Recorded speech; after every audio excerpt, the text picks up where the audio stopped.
We don't have a large number of Māori staff as part of our college, so we had to take a lot of people on a journey at the beginning.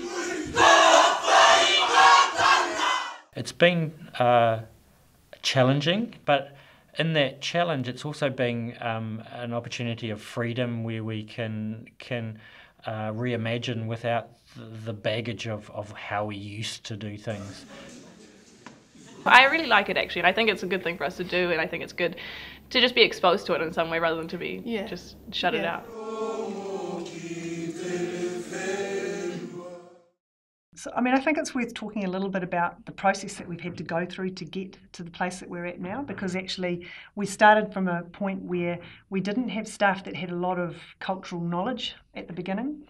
We don't have a large number of Māori staff as part of our college, so we had to take a lot of people on a journey at the beginning.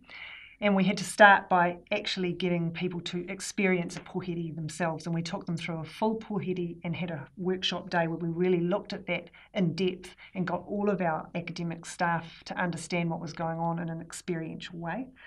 But that's an ongoing process. That's something that we have to continue to do, and we're only at the very early stages of it.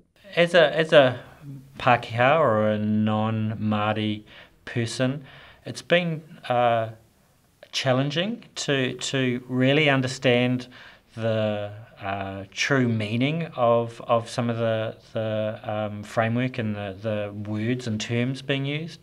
But in that challenge, it's also been an opportunity of freedom where we can reimagine without the baggage of how we used to do things. So it's allowed quite a clean take on some of the points. I've definitely struggled with pronunciation of certain words, but there's been support with Toi Rauwhārangi language, which I've been really enjoying, sort of taking that on, and that's actually reinforced my perspective on student learning. So with me having to go back and learn things, it's enabled me to have a much better appreciation for our students and some of the frustrations that they can feel.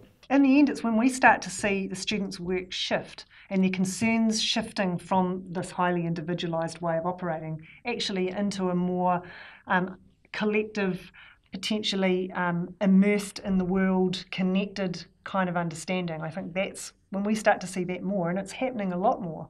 And I think that's one of the ways that we'll know that it's successful. I also think we'll know it really is successful when students aren't asking us why we're doing this, but are actually trying to push us to extend it when they start to feel like this is actually too simple, that they need more depth.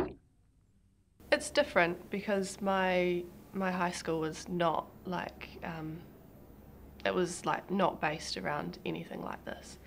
And so to come in and to have this focus around the culture, it's just different, yeah. See, like throughout all of my schooling, primary school through high school, we always had Māori integrated into our learning, and so it seems normal. It's what we've always done. So, and I really like it actually, and I think it's a good thing for us to do, and I think it's good to just be exposed to it in some way rather than to be just shut it out. Yeah, it's good having the exposure, but it's not forced on you. It's kind of just integrated quite nicely.